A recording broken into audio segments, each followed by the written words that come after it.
Hi folks, and welcome to the Highland Bullpen, second weekly update of the 2021 Major League Baseball season. Now, for my hero of the week, I'll be totally honest, I am going to go for one of my Mariners, and I know I might sound biased, but that's only because I am. Now, the Mariners have defied expectations. They've really started the season in style, despite facing numerous challenges, and I think that's been down to their character. And I can't think of too many people who've epitomised that kind of grit and character better than Kyle Seager. I think the result a couple of nights ago now, where the Mariners came back from 6-0 down, to eventually take a game against the Twins in Minnesota, 8-6, might really prove to set the tone for the Mariners this season. And it was Kyle Seager's second home run of that particular contest, to drive in 3 runs at the 9th inning to give the Mariners the lead, which they'd hold on to 8-6. That I think set the tone for the Mariners this season, because they're not giving up. I mean, the first game of that series, they took a right shellacking off the Twins, but they came back, they won the second game narrowly, and they showed that kind of character again to take that 3-game series against the Twins, a really hard place to go. So Kyle Seager for me, for epitomising the early season grit of my Seattle Mariners, is my hero of the week. What's actually happened in the last week, I've found, is a few of the other, what would be deemed perhaps squad type players. You know, everybody focuses on what that starting lineup will be throughout the off season, and it really it becomes really quite apparent very early in the season. This is a squad game, and already the White Sox have had to use a whole lot of extra players. And it's a lot of guys that don't get a lot of name time. So last night, Williams brought us home in the 9th, and again he's had to dip in the last couple of games over a whole lot of different players in the outfield, opposed to your kind of starting lineup. However, on the flip side, my own highlight of the week was seeing Lance Lynn pitching. You may have gave me a wee bit of stick because it contributed to our downfall in the fantasy league, but Lance Lynn pitched through all 9 innings of a game, and I listened to a podcast where he was interviewed before the season, and he said that's his. He won't be happy whenever the manager comes out to take the ball off him during the game. And again, for those who are kind of new to baseball, typically a pitcher might get one visit from the pitching coach or the manager during the game. To me, it almost looks a bit like a pep talk type of thing. How you doing? Are you okay? Let's focus on this. He might even get a visit from the catcher, but I think when your starting pitcher's time's up, the manager comes out and takes the ball off him. And he said during off season he wouldn't be happy. Any game, yeah, that's just his absolute disappointment, as if he can't see a game through. So it was fantastic seeing him just go to that sort of level, put his body to those extremes to really see out the game. And you can see that it means a lot to the team, his catcher for the day as well, that someone can go through that, because I don't think it's as common in modern baseball as it would be 20, 30, 40 years ago. Alan, who's caught your eye this week? Up until last night, they had lost 6 of their next 7 games. So finding a highlight out of that was going to be pretty tough. But true to form, Casey Mize stepped up. Rookie pitcher. Casey did pitch last season. I think this is officially his rookie season.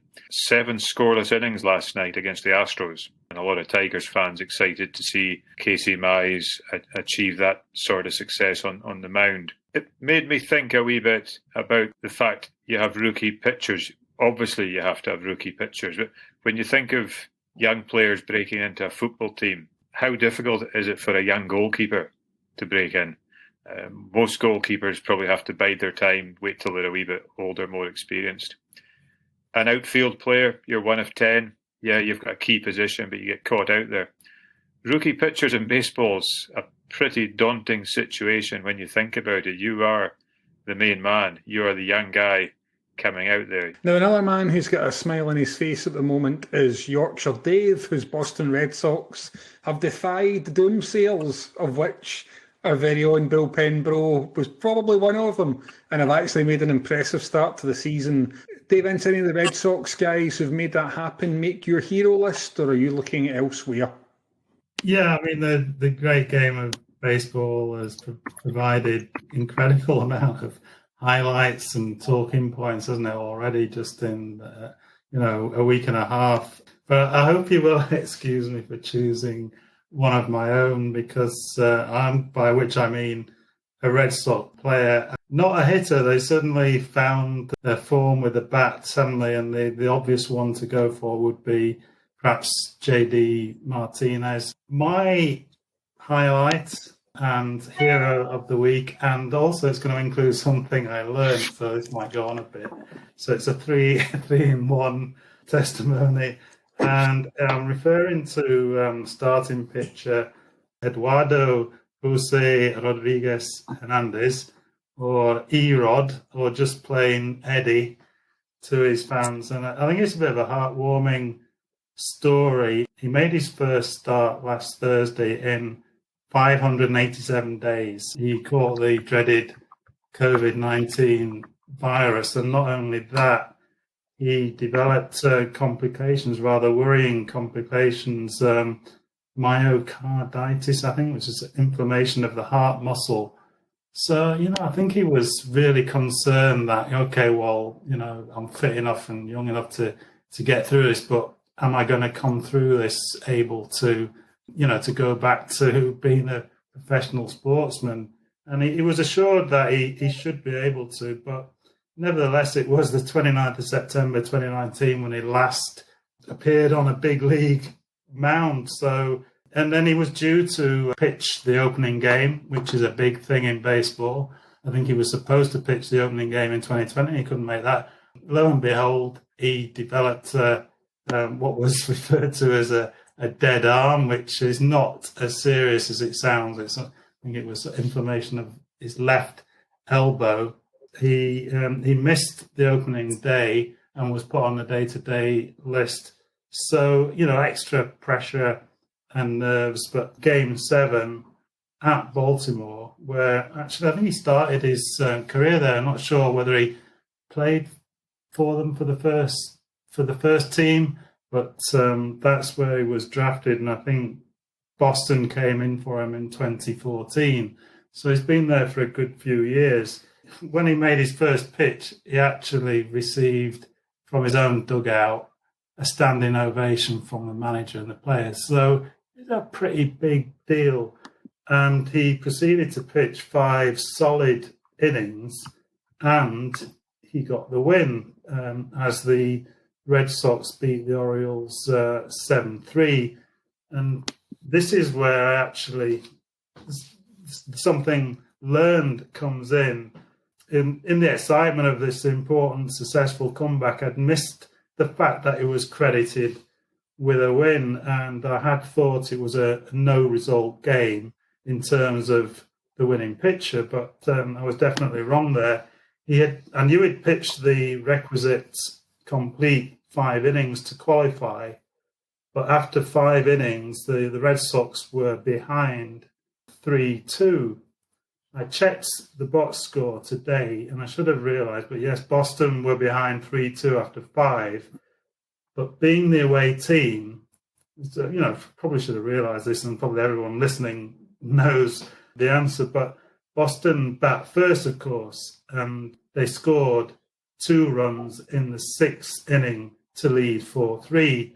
And it was only then that Rodriguez was officially taken out of the game and replaced. So I had a look at my rule book, my 1993 rule book. I think it has been rewritten since then, but I think it's still, so the rule book says the scorer credits the starting pitcher with a game won only if he has pitched at least 5 complete innings, and his team not only is in the lead when he is replaced, but remains in the lead for the remainder of the game.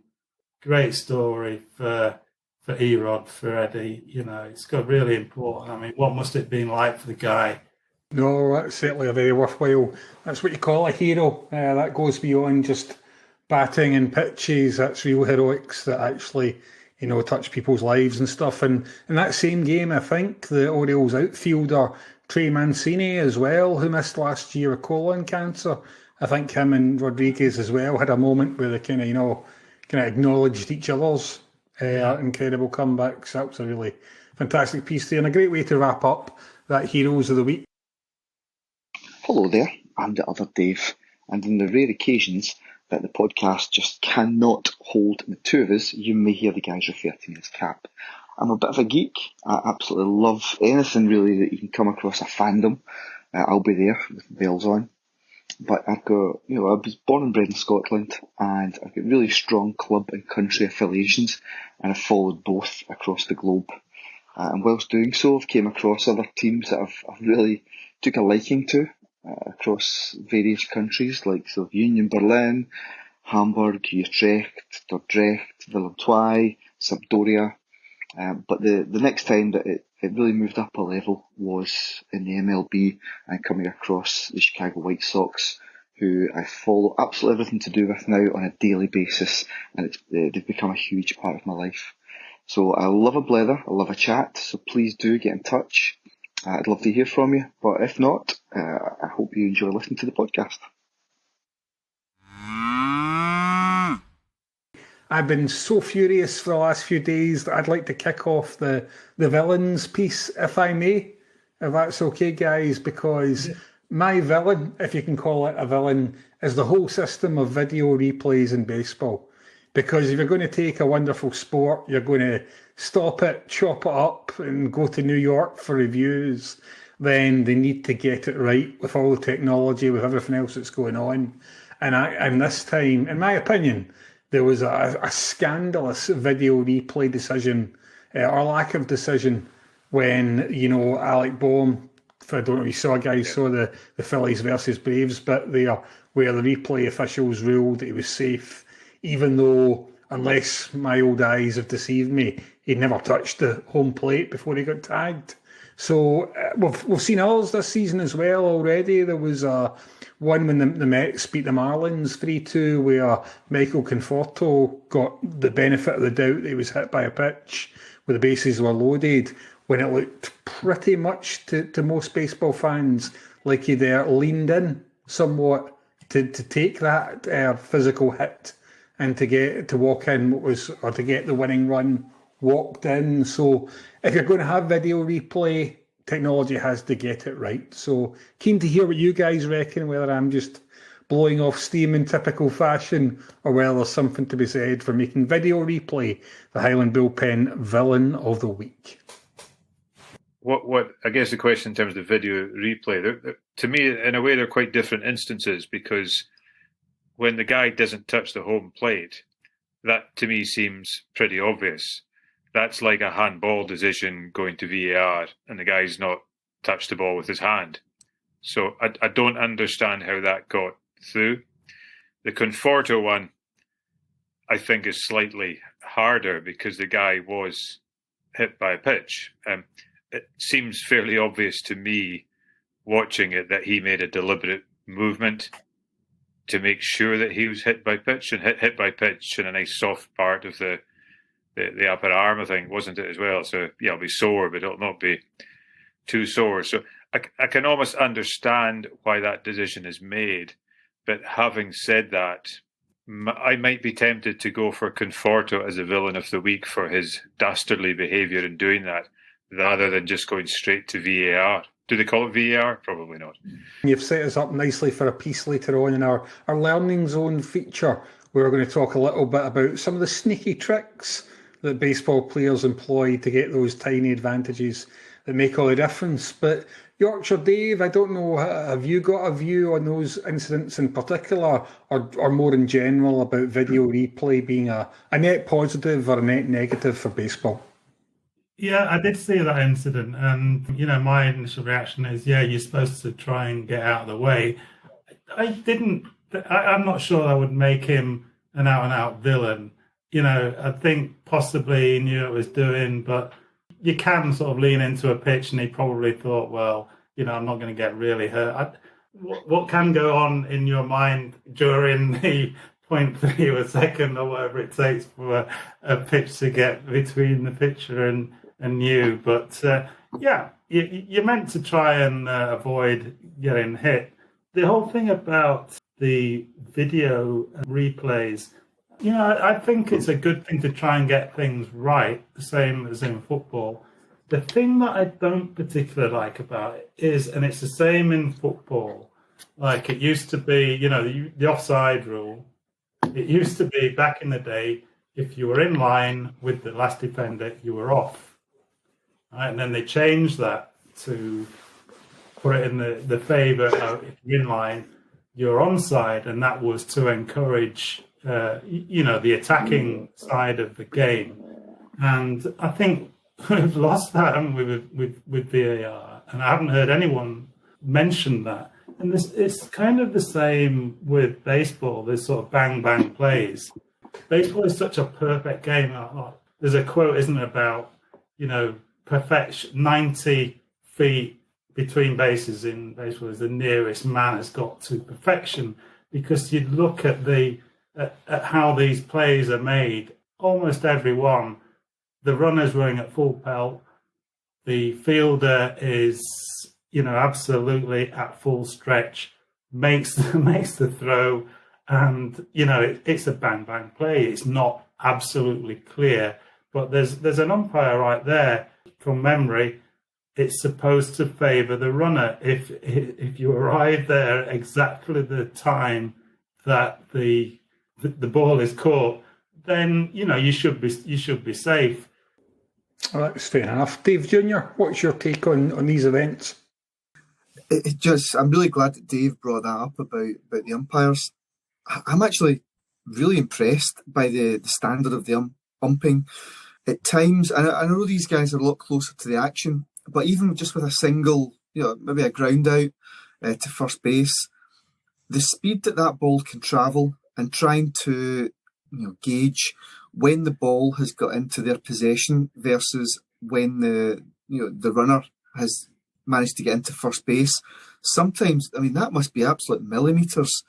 The umpires seem to make a really, really quick decision. I don't know if it's just through years and years of experience, but from what I've seen, and by most of the time, even to me, 90% would be fantastic, but these guys seem to get it 999 times out of 1,000.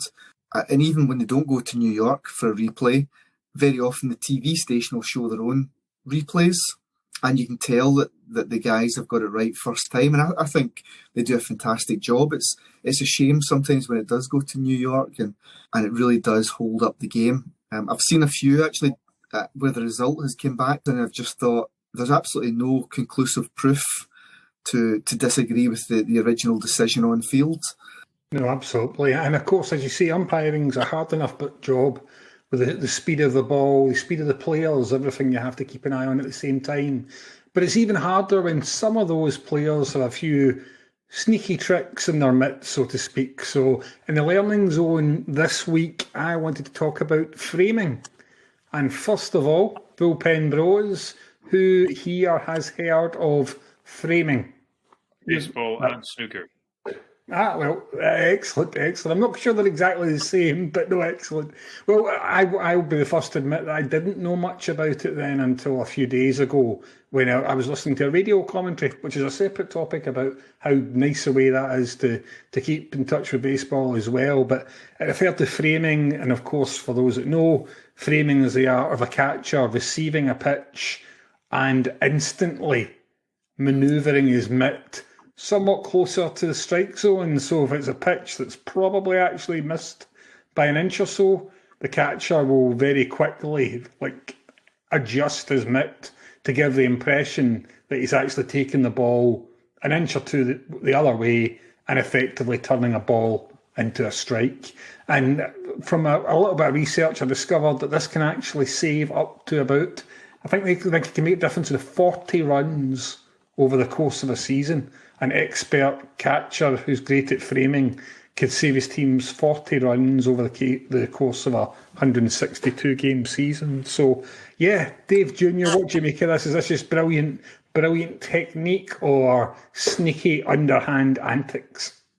I think you've got to... It depends which team you're rooting for at the time. There's a bottom line to this. Yes. I would even go one step further when you say that they move their glove after the ball's been caught. After I first heard about the term, and you you watch for it. Very often they're starting to already move their glove back before the ball touches the glove, if that makes sense. So at those absolute millimetres, they're already starting to, the glove has moved out potentially an inch or two. And it's just, you can imagine the umpire's eye is completely on the plate, on the ball, on the glove, trying to take all three of those components in at the one time. And as the glove just moves in a fraction, the ball very often just makes its way into the very edge of the catcher's glove. And again, it makes it... I've just spoken about the umpires doing a great job. The catchers, how they can... I know they should know which pitch is coming, but it doesn't necessarily mean the pitcher is putting it where they have indicated. They hope to. But the job they do to very often smother the ball or react is pretty incredible as well, all whilst on their hunches. If you try crouching for a few hours, your knees are going to be completely destroyed. So I'm going to allow the catchers this little sneaky trick, Richard, because they must put their knees through some hell, some absolute hell. Oh, that's a great point, and I've long believed that catchers are the most thankless and most complex task in baseball as well, which you don't just have to catch the thing, but you're ultimately helping to decide, strategise what pitches the pitcher should be coming with and all the rest of it. And as you say, their knees must be just absolutely shot. Yorkshire Dave, then, obviously the Red Sox have had some good catchers over the years. What do you make of it then? Is it just another, as Dave Jr. says, just we're giving them one little thing because so much is stacked against them normally? Yeah, there's an art to it. The catchers they should know what pitch is coming because they're 9 times out of 10 they call in the game, aren't they? It is tempting to let them off. You can see him do it. I mean, the umpires are no mugs, aren't they? And Dave's absolutely right. I think they're the coolest arbitrators in any sport, aren't they? And you would not mess with a home plate umpire, would you? I mean, they'll stare off the toughest looking baseball player. And I think there's a bit of respect, more than just respect between catchers and umpires, because they quite often get hit in various parts of the body, but so quite often in very painful parts of the body. And you see them helping each other out, like the catcher gets hit and is obviously hurt. The umpire will just walk off and pretend he's dusting down home plate for a bit to let him recover. And likewise. So I think there's a bit of respect. The umpires know it's going on, don't they? But I think they do get away with a fair bit crap joke coming up. But I think we're watching the Royals. Were they playing the White Sox earlier this week? And I did notice that their pitcher Kyle Zimmer was pitching, and I just wondered if the catcher framed one of his pitches. Would that be a Zimmer frame? Oh, well played, sir. Well played. I'll get me coat. I'm sorry. Thanks for that, Yorkshire Dave. And for the benefit of our American listeners as well, the Zimmer frame is generally the UK and much of Europe's name for what you might know as a walking frame or a tri-walker or a rollator, but the mobility aid generally used for elderly people are those facing some physical challenges. Yeah, that's just another example of the Americans actually calling it by the right name, isn't it? A walking frame.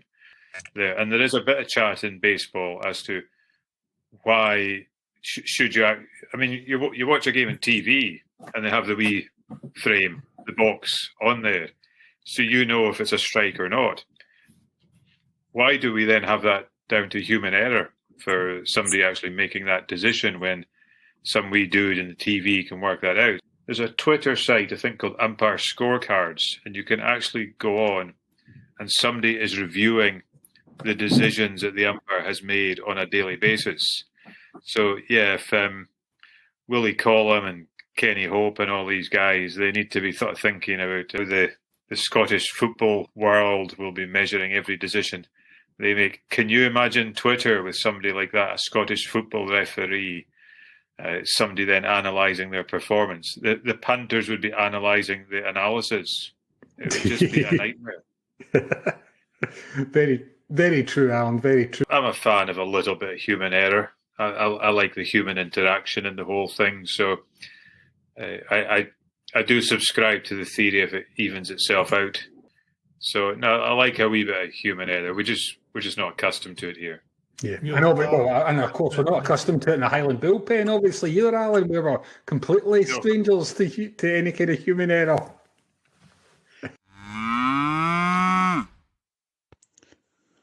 Now then, you'll hear me referred to affectionately, no doubt, as Yorkshire Dave, and as such I'm honoured to be part of the Highland Bullpen. I qualify by virtue of 37 years residency in Scotland, split between those two fine cities of Edinburgh and Glasgow. I grew up in Leeds, so predictably my allegiances are Leeds United, Leeds Rhinos and Yorkshire County Cricket Club. My Scottish team of choice is Hibernian FC, and in baseball it's the Boston Red Sox, who I first saw in 1993 at Fenway, and again at MLB London twice in 2019 with the rest of the Highland Bullpen. Still haven't actually seen them win a game. Some say I should go more often.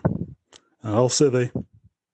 One thing I knew a little bit about is like saves and holds for pitchers.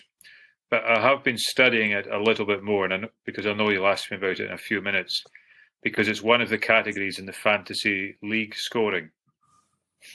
Yeah, I understand it. We've probably loaded our Highland Bullpen team with a lot of starting pitchers, but I don't think we've gone in and got closers who potentially will be getting the save or the hold, which I think is something that we maybe need to have we think about. So you've got to be in a save situation, haven't you? Which is leading the game by, is it no more than 3 runs?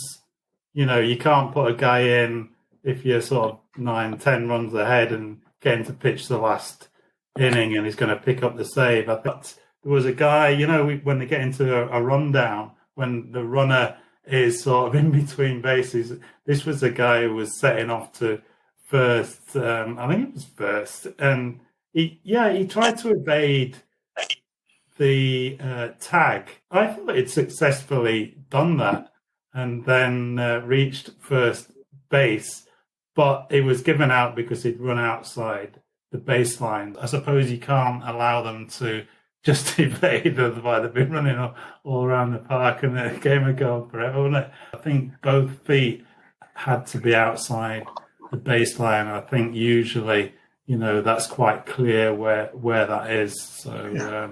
I love the idea about there potentially being no rules, and it could be like a Benny Hill sketch where he runs into the stands, comes back with a hot dog, and next thing you know, there's a French maid chasing him. Proper Benny Hill stuff. Mine is very, very simple this week, a bit like myself. I really think that something that I've learned, you've got fans. You've got fans in the stand. And I think this might lead to a segue to the next little comment about an interaction this week. But see the joy in people's faces catching a foul ball in the last 7 to 10 days. People just so excited in the stands, seeing players react to fans, seeing fans react to players. It just shows, it was great to have baseball last year, but having the fans there, having those cheers, it's absolutely fantastic. When Lance Lynn again had his real first, his kind of debut for the White Sox this week, the way the crowd was just building that momentum towards the end of the game as they could see him complete that shutout, that was fantastic. And again, just I know I've said it before, but watching fans, the absolute joy on their face to catch a fly ball, or someone's caught a ball in the outfield and they toss it into a kid just by the side. I think it's a reminder that baseball is fun. One thing we didn't get a chance to talk about earlier on, and we could do very briefly, is to give a shout out to Mike Trout. How's that for a well-deserved rhyme after him very kindly donating his gloves? Is that Trout out, Richard? Oh yes, absolutely. To him donating his gloves to that young kid, to the young Angels fan. So for our villain of the week, we're going to go for the video refereeing. from New York because their failure to pick up the not hitting the plate. I think that outweighs any dubiety over the Conforto hit by pitch. Yep. And our hero of the week, are we actually going for Mike Trout and giving it to the Angels for 2 weeks in a row? No, it's been a well-deserved one, and also a great talking point for listeners. Who are your heroes, or who are your villains? Who have we missed out, and who deserves a shout-out? So please do get in touch via social media channels.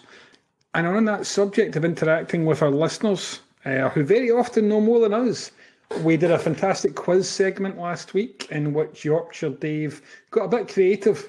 He managed to find ways to tie in great baseball trivia with some computer-related stuff. So Yorkshire Dave, can you put us out of our collective suspense and let us know what the answers were? Yeah, I don't know how enjoyable it was, and it's sort of computers, as those who worked with me will testify to, is not my strongest point. But yeah, the first one was a fairly straightforward question: in which key on a standard UK keyboard shares its name with a defensive strategy in baseball? And it's all the rage now. I don't think it's absolutely new, but it's the shift. Ah, gotcha. Nice one. Quite a kind of popular now defensive system, Yorkshire Dave. Where would that be used then? Yeah, I think that, they must have stats on where batters are hitting the ball, especially against left or right-handed pitchers. Instead of having, basically, you got 4 infielders, haven't you? Your 3 bases, usually the first baseman just near the first base, and you can see where this is going, second base, third base. And the shortstop is usually somewhere in between the second and third base.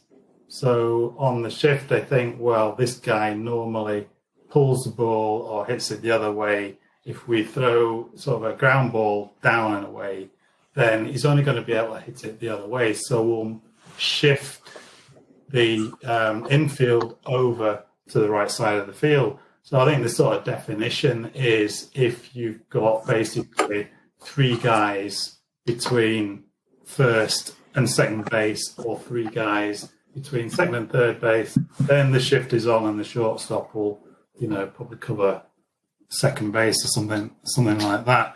It has been used in the past. I've heard, I haven't mentioned Ted Williams for a long time, but I'm sure they used to do a shift in the outfield for him as he favoured hitting it in a certain direction. So I don't think it's totally new, but it's definitely a thing in the last few years. No, that's fantastic. So there you go. Shift was the answer to question 1. And question 2. Yeah, we've mentioned it tonight, and the question was, what single 4-letter word is both a credit to a pitcher under certain prescribed circumstances and a commonly used command option in Microsoft. And it's something you do with your documents whenever you make an alteration, and it's a save.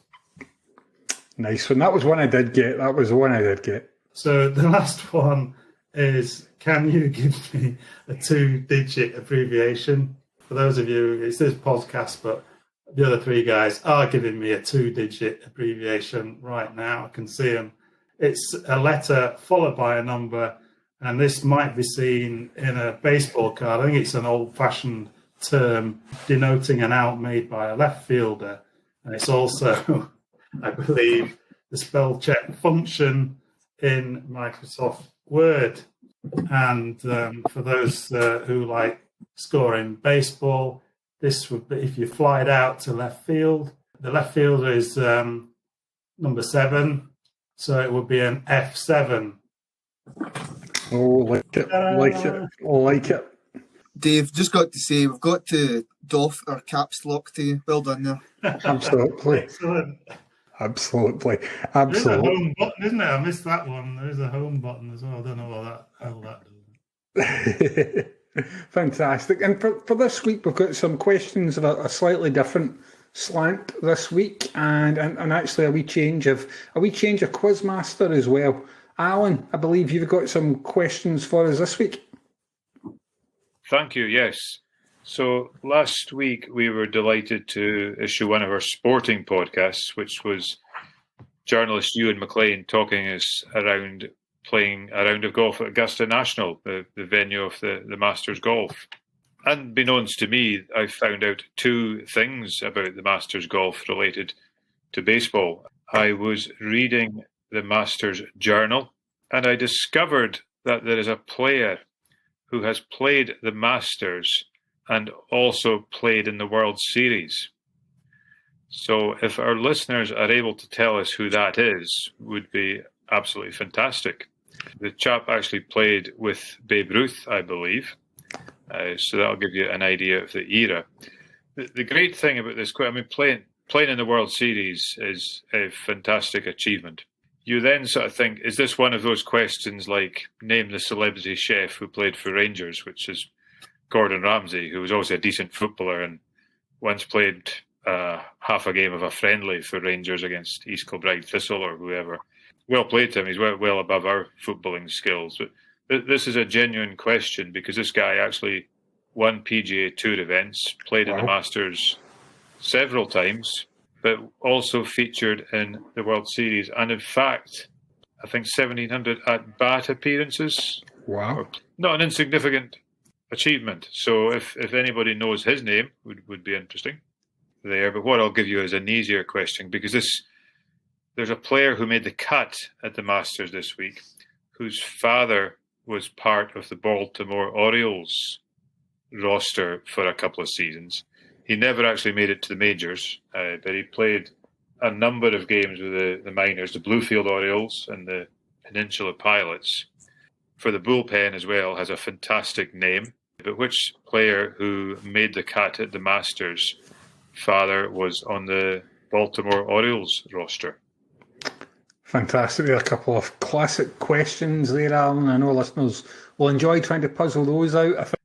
Shout out this week also to the Erie Seawolves, who's a AA affiliate of the Detroit Tigers. They liked one of our tweets, so we'll give that as half a point to the Tigers. Even better, I'll need to read this, but the Seawolves play in the Northeast League's Southwest Division. But they cover all the bases, Alan, obviously. We'll wish them every success and we'll keep a close eye on their fortunes going forward.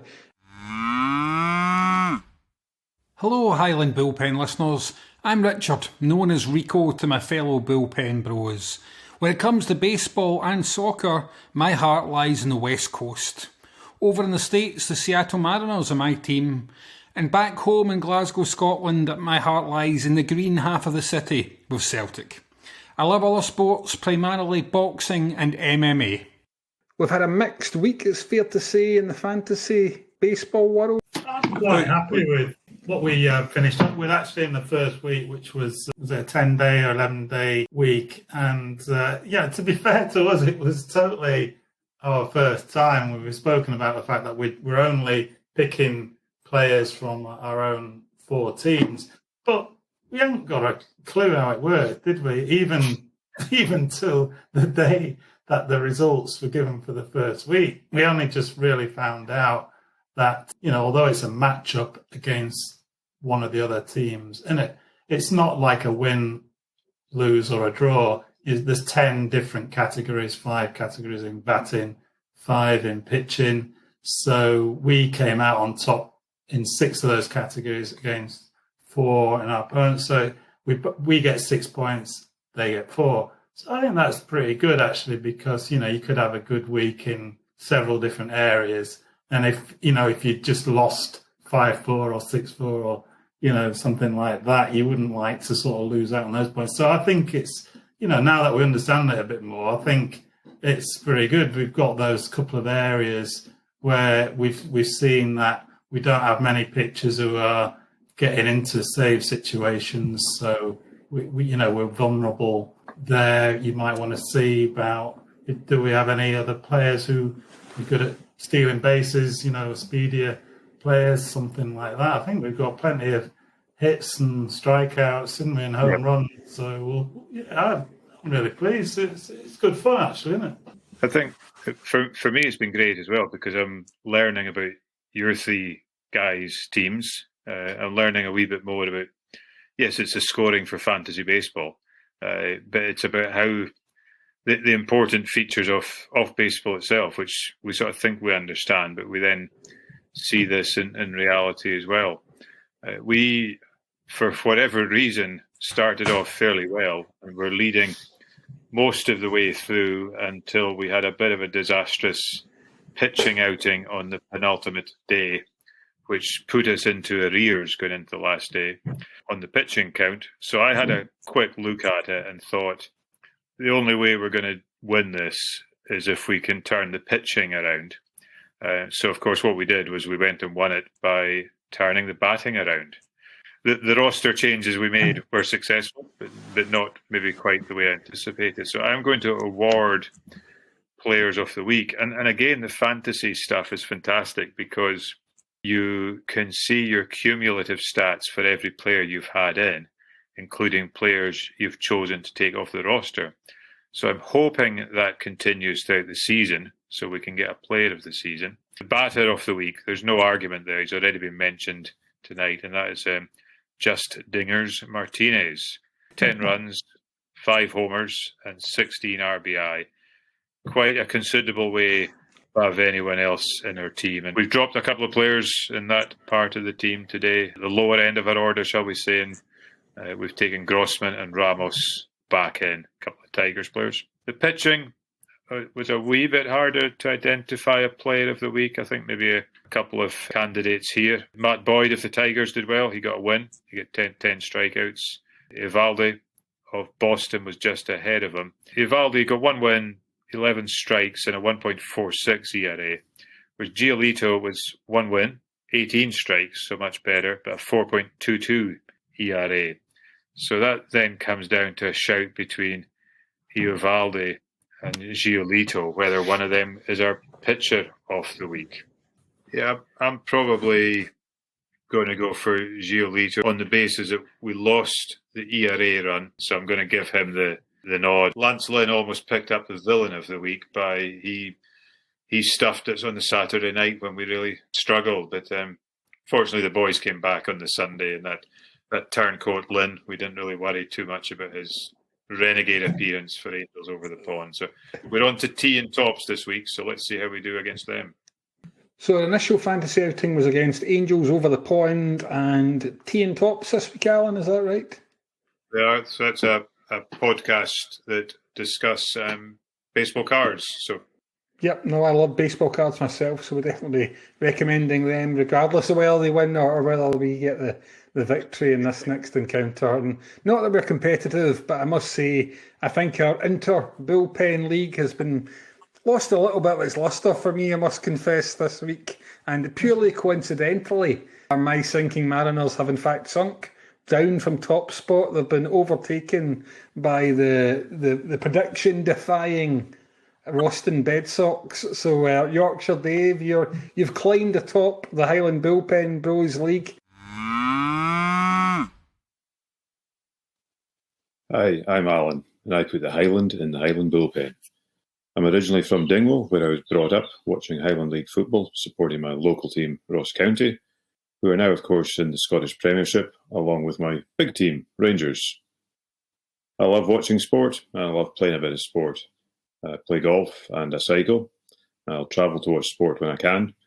I've got into American sport in the last few years, and I'm all in for Detroit. So it's Lions and Tigers and Wings, with a bit of Pistons as well.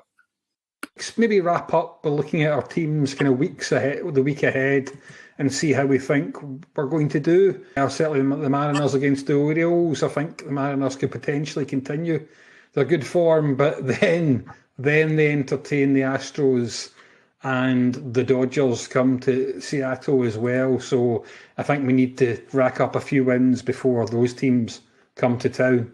Alan, for yourself and your Detroit Tigers, you've also got the Astros and also the Oakland Athletics as well over the next week. Yeah, it's a West Coast road trip. It would be nice to be out there and enjoying the sunshine and what have you. Great start against the Astros last night with Casey Mize. Boyd up tonight, so that's special for us as well because he's in our bullpen fantasy team. The Astros is a tough one. I would hope Oakland, we've got a good chance against. Fingers crossed the boys enjoy the West Coast sunshine.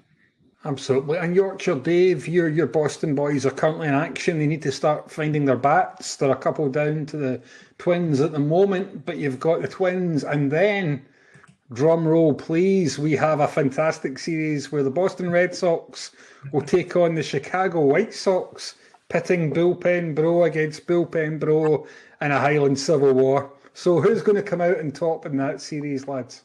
That'll be great when that happens. It's some really reasonable times, for the four of us. I know that Dave and I will definitely be watching, but if Alan and Richard want to kind of catch any action, or indeed if any of the listeners can tune in at all, I think the first game is the usual type of midnight 1 a.m.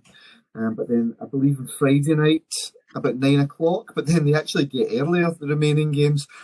On Sunday it's a 6 o'clock UK kickoff, and then Monday afternoon for some reason that must be a really interesting kickoff time. So that's 4:10 our time. So again, they're all very watchable games from our point of view. I'd be really happy to come away 2-2. I think the Red Sox are on a real roll just now. 2-2 wouldn't be the worst thing. And I just thought I would mention coming up, we'll probably talk about it next week, but the 15th of April is a big day in the MLB calendar, isn't it? It's the Jackie Robinson Day, and I think you've seen me wearing a couple of Red Sox T-shirts recently. Well, Lorraine was going to wait until Thursday to give me the third one that she bought me, and it's actually very similar to that one, but it's got number 42 on the back, which of course is Jackie Robinson's old number, and was retired by all baseball clubs